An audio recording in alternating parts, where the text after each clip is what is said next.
Welcome back, everybody. Glad to be joined by Coach Camp. Got to talk to him before and after the games last night. Always a great guy to talk to, so I figured we'd have him on today. Coach, welcome, and congratulations on that great win last night. Thanks, Drew. It was a battle, really. Could have gone either way. Hopkinton is very good, and so we knew that we were going to have our work cut out for us, and they certainly brought it the whole game. I was happy with our guys. Our guys really stepped up as well and took care of business down the stretch and made good decisions. So it was nice all-around win for the boys. So just briefly jumping back into last year, because I think it also ties in really nicely with last night. Belmont was a really, really tall team, and they're tough to deal with. And you guys didn't win, but you came very close against a team that was much taller than the team that you had last year. And then last night, you defeated a Hopkinton team who's taller than the guys that you had. Just talk about your strategy as a coach when you see a team that's taller than your team, how defensively you're able to work around that. Yeah, it's a struggle. It takes a lot. It takes a complete team effort. I mean, I valued those years when we had Matos, Zach Matos, Taylor Matos, Kyle Hernan. I mean, we were one of the biggest teams, not only in the division, but in the state when we had those guys. So that presents just such a different animal when you're going against it. I thought that the courage and the toughness and the grit that we showed last year in the championship game, when on paper, we probably had no business being within a few baskets of them, and we almost won a state championship. We literally needed to get a couple rebounds and not let them have those putbacks off of a couple of free throws, and we win that game. And so credit the boys for just locking in and knowing that you got to try to get them to play. If they're maybe thinking that they can do this much, you got to get them to do this much, and really make it challenging for some of those bigger kids and just box them out, find a body. And, again, it's easier said than done because the Belmont last year, but then also last night, I mean, for anybody that's going to play Hopkinton, they're huge across the board.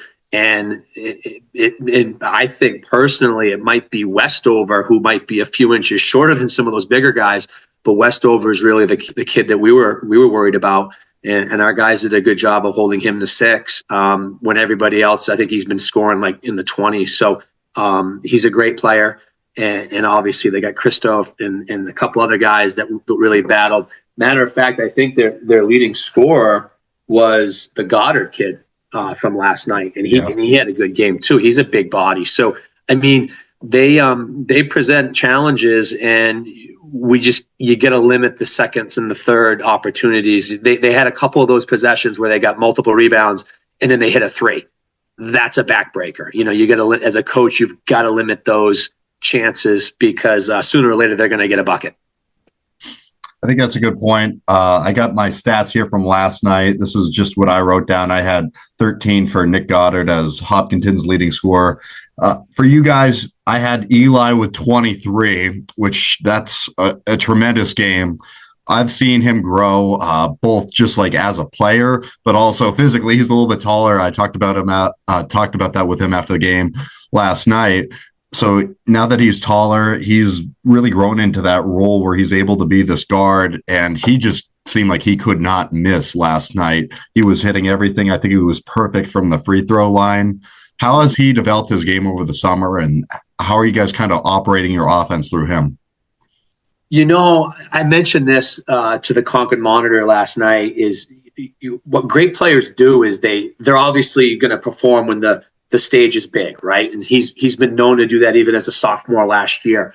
And now as a junior, he was so up for that game. I mean, he has some friends on the Hopkinton team that he's grown up playing different sports with and against. And so there's always been a really good rivalry with Hopkinton and Kearsarge.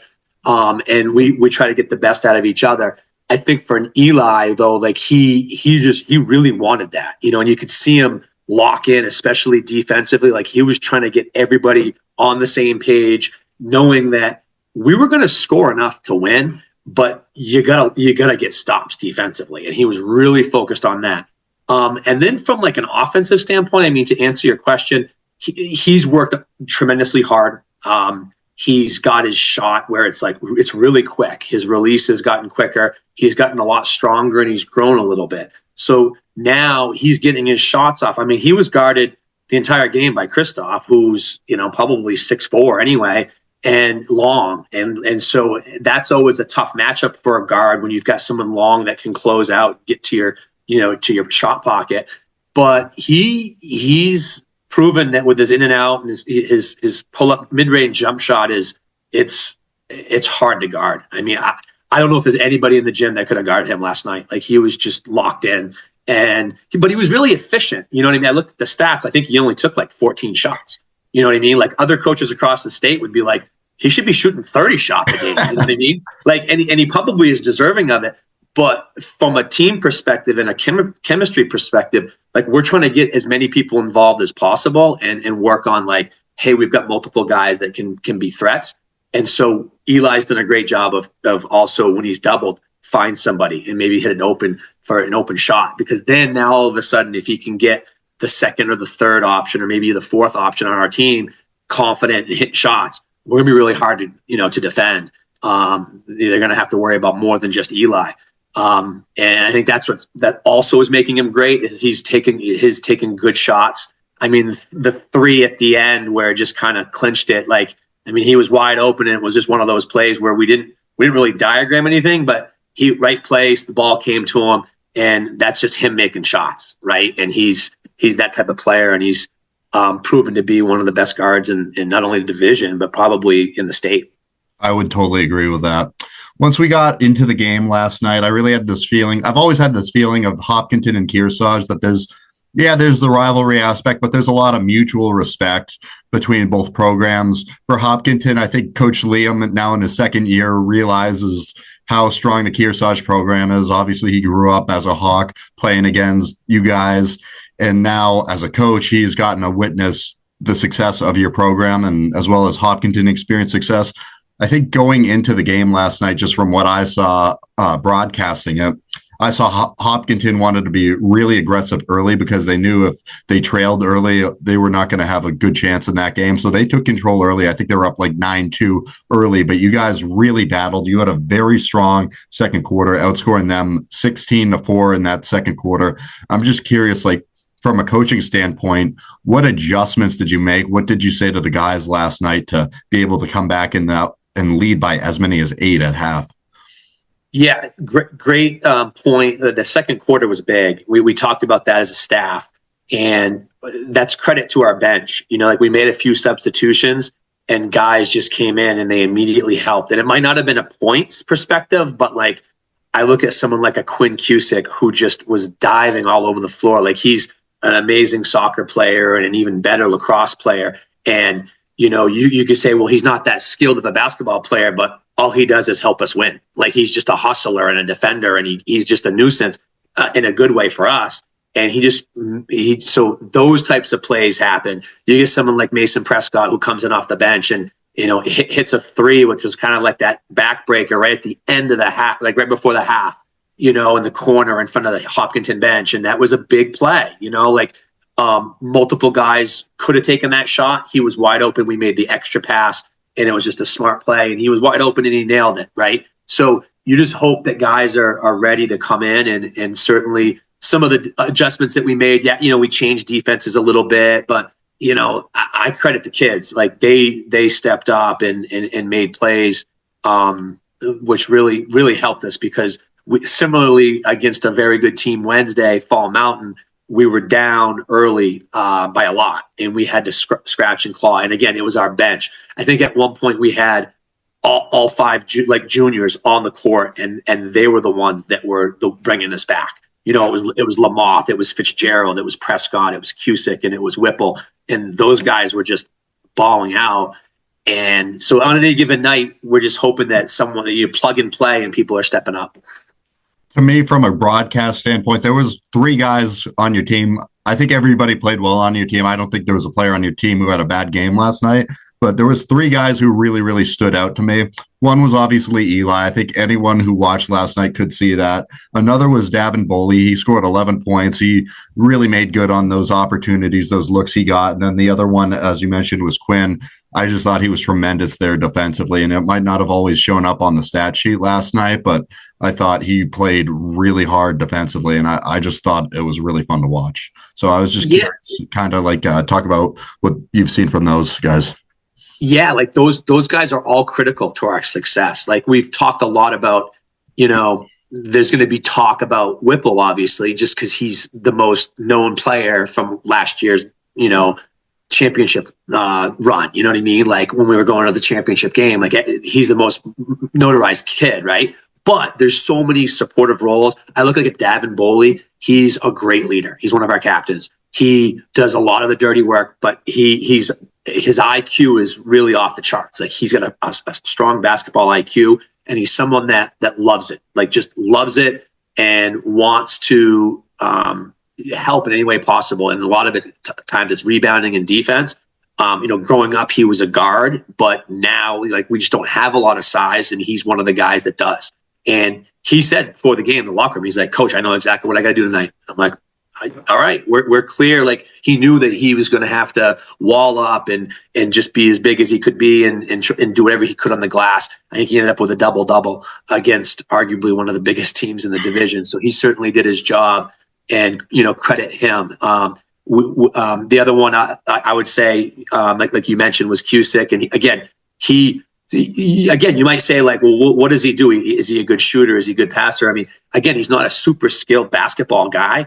A quick side story with him is I remember seeing him play youth basketball, and he was a good player. And then in middle school, he was a downhill skier, and he crushed it. Like if he was on the ski team, he'd probably be one of the best skiers on the team. So he decided to come back to basketball as a ninth grader, and 10th grader, he just got better. And then now as a junior, he's grown, and he was a big reason for the success of the soccer team this past fall. Same with Blake Greco, who I'll get to in a second. Like all these guys, like they want to be winners, and they've been winning in other sports, and now they're coming on and helping our program. And it's just awesome to see, like really good glue guys, really good for chemistry and the brotherhood that we talk about a lot. And so from that standpoint, those hidden plays are critical.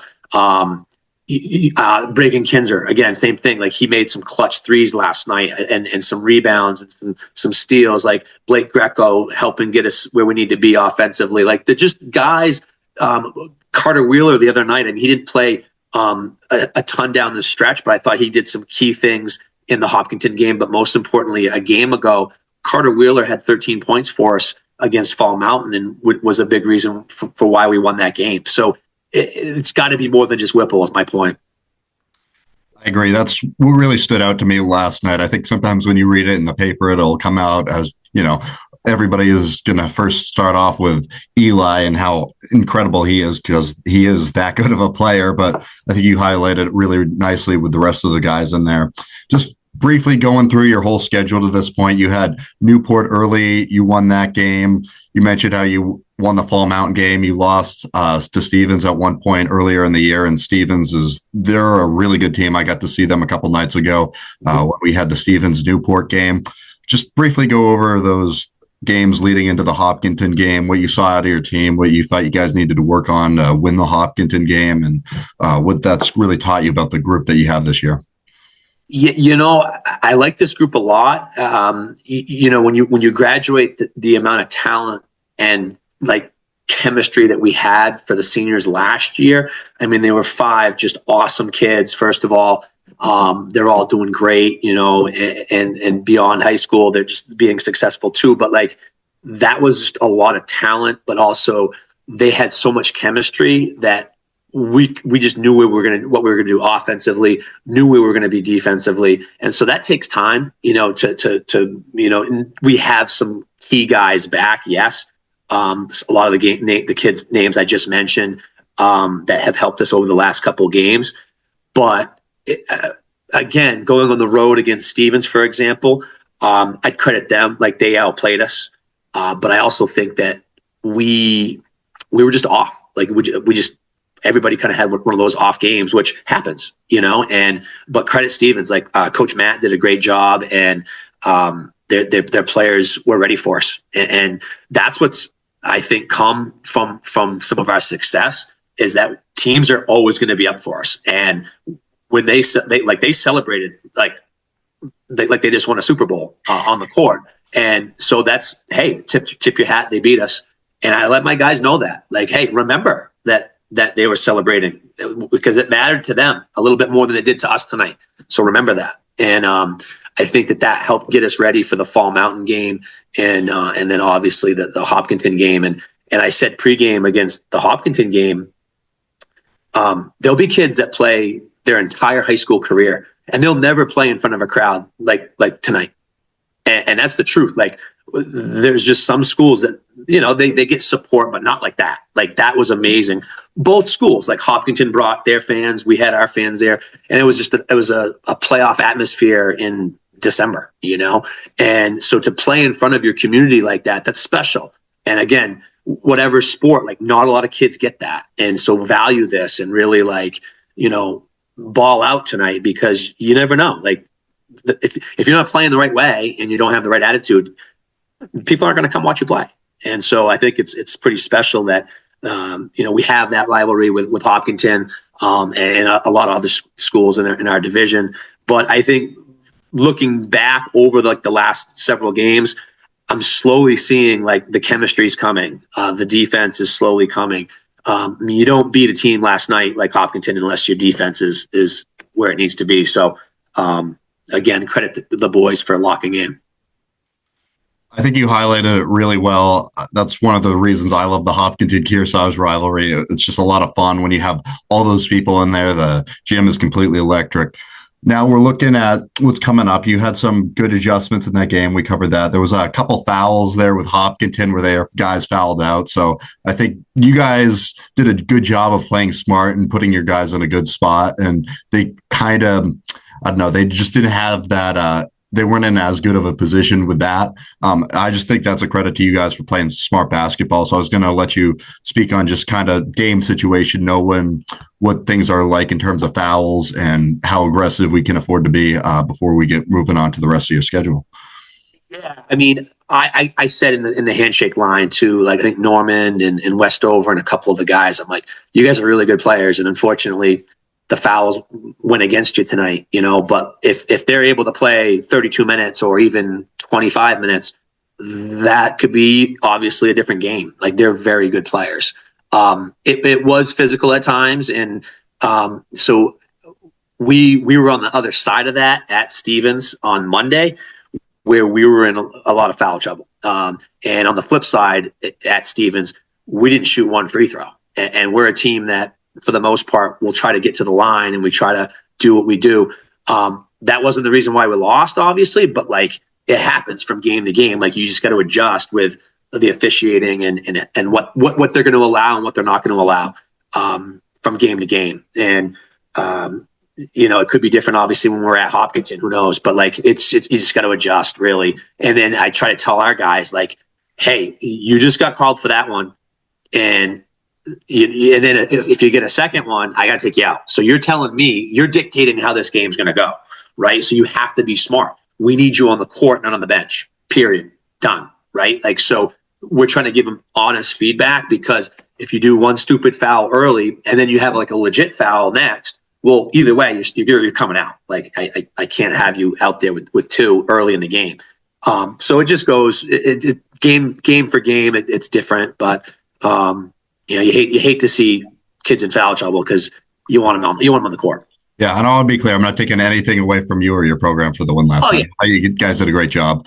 And I just thought I would highlight that because I think that's a really good coaching note of you guys always seem to, from what I've seen for your games, you guys always do a good job of staying disciplined. Now, looking ahead to the rest of the schedule, you got 5 away games coming up in January before you have another home game. That's going to be a stretch there where you'll have to hop on the bus and go on the road, obviously. Just how do you work through that as a group and really lock in the heart of your schedule when you have some tough opponents, one of them being Hopkinton again, which that'll be fun to see a rematch of that as well. Yeah, that will be a big one for sure. I think what presents itself with the road games is it's literally just the ability to gain confidence and figure out, how good are we? You know what I mean? Like, can you go on the road into somebody else's gym and do what we think we can do? Or are you going to play different? You know what I mean? Like, you got to be able to be mentally tough to handle the crowd, handle the situations, and just play. And I think as a coaching staff, we really, try to do our best at taking one game at a time, one quarter at a time. Those games are all going to be tough. So I think we'll find out with that stretch of 5, how good are we? We've benefited from winning, 3 at home, so we're 3-1, great. But can you go on the road now and do what we think we obviously we want to do? And that's going to be defend and rebound and do all those things that have helped us be successful. But when you're down 10 or you're down 8, can you find a way? Right. And that's certainly the mental toughness part of the game that, it's hard. It's hard to like coach that, I guess you could say, but we just have to keep hammering on it and say, hey, believe, you know what I mean? And there's certain kids that have it and that are really dialed in mentally. And then there's other kids that we have to really work with. And that's okay too. Like, you just got to try to get the whole team to believe that what we're doing. I want to talk about the division more broadly now as a whole, instead of just more specific towards Kearsarge. I look around the division. I look last year, and I saw the common thing that I saw with my own eyes and what I heard from all the coaches was everybody had outstanding guard play, and there was no team that was that tall besides Belmont for the most part. And then this season, obviously, like, I talked to you in the preseason, I talked to other coaches in the preseason, just to try and get a sense of where things are at and where predictions are, just so we can get a general idea and do my research. But the thing that is always the case is none of the coaches, none of the media can get it 100% right in terms of what things are going to look like. So we always try to try and get an understanding, but it's going to be a little bit different once you hit the regular season. Now that we've been in the regular season for a few weeks now, and we've gotten a chance to see the way teams have played and the way the division looks, what are just kind of your biggest takeaways of what the common thread is with the good teams in the division this year and what you need to be strong at in order to have a chance to go deep in the playoffs? Yeah, I mean, I think it's very similar to what we had chatted about preseason.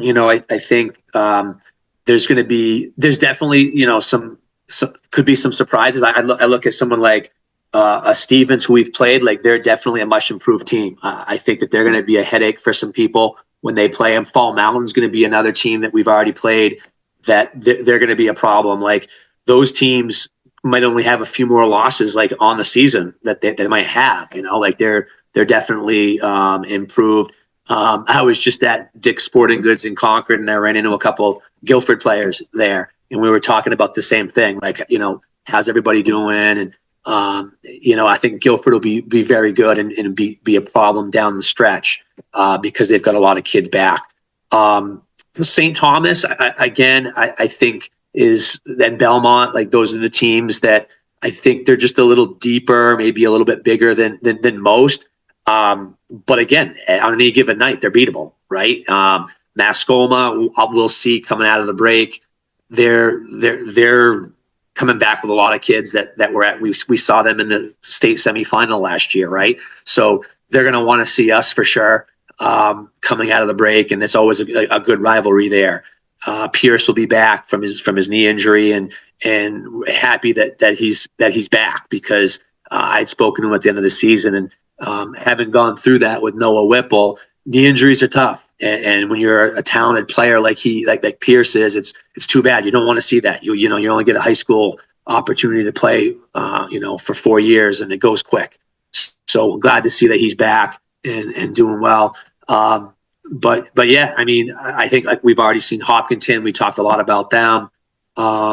There's going to be some upsets. I think there's some teams that, could shock you on any given night. I watched the Campbell film of the Hopkinton game, and Campbell hung around and was right there towards the end with Hopkinton. So there's going to be a lot of those games too, where on paper it probably shouldn't go a certain team's way, but they have a few guys catch fire, and the next thing you know, you're in a ball game. It can happen in any given night. Monadnock, same thing. Like they could be right there. Just looking down and seeing. Yeah, I mean, Prospect Mountain. I know that they've got some kids back and really good guards. It is just a lot of kids that I think that could surprise you. You never know. I agree with what you said there. I think you have very in-depth knowledge. Just you've been in the division a while and you talk to the other coaches and have a pretty good understanding. So I appreciate that analysis. Just wrapping it up here. Obviously, you talk to your guys every day, but I'm curious if you have a message for the audience in terms of just like how you go about day to day as the Kearsarge coach and what you want the fans of the sport to know what it's like being a high school coach. Well, good question. First of all, it's a gift, really. Like I love it. It's been so much fun every year. It's like that journey, right? Like you're along for. Can you bring a group of kids together and get the chemistry? And I think that's the biggest part is bringing them together so that you can really go after a common goal, because there's players that might, I'm not saying my players, but just across the state, right? There's players that have their own agenda. They want to play college ball, or they want to be the best player on the team, or they want to be first team All-State. But you also have to worry about, you want that for that kid, but you also need to make sure that everybody else is having a good experience as well, along the journey, like we keep talking about. And so I think one of the other things that sometimes parents can get hung up with, and sometimes players, is they think, well, I'm better than that kid. I don't know why he's playing over me. Well, I can shoot better than that kid, or I'm a better dribbler than that kid. Well, but maybe what he's doing, the other kid, is exactly what we need, right? Like he might not be as skilled as you, but he's helping us win. And that's the long and the short of it, right? Like you might be able to be a good shooter, but you're killing us on defense, or you're having a couple turnovers that are hurting us too, right? So there's it's not so much who's better. It's just that when your name is called and you put out there, how do you perform on the bright lights? How do you perform? And if you're able to help the team and help move the team forward successfully. We put in a freshman on last night and on Wednesday, Hazen Weathers, and he hasn't scored a point on the season yet. And yet Wednesday night against Fall Mountain, all he did was help change the game. He defensively, and then move it. He's a point guard. He moved the ball. He got everybody with the ball where it needed to happen. Right. So people can say, oh, well, but he's only a freshman. Like I'm better than him.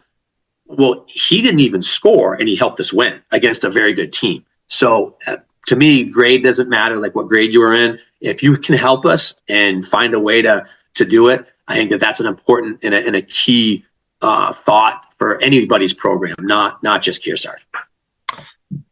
Excellent point. Coach, I just want to say thank you so much for coming on. It's always a pleasure to work with you, and I always enjoy having you on this show and getting to talk to you before and after games. It's always great. Awesome. Hey, you do a great job, man, and your knowledge is on point. And keep doing what you're doing, and good luck with school also, bud. Thank you, Coach. Please subscribe to the channel and like the video to help me expand my local sports coverage. Thank you.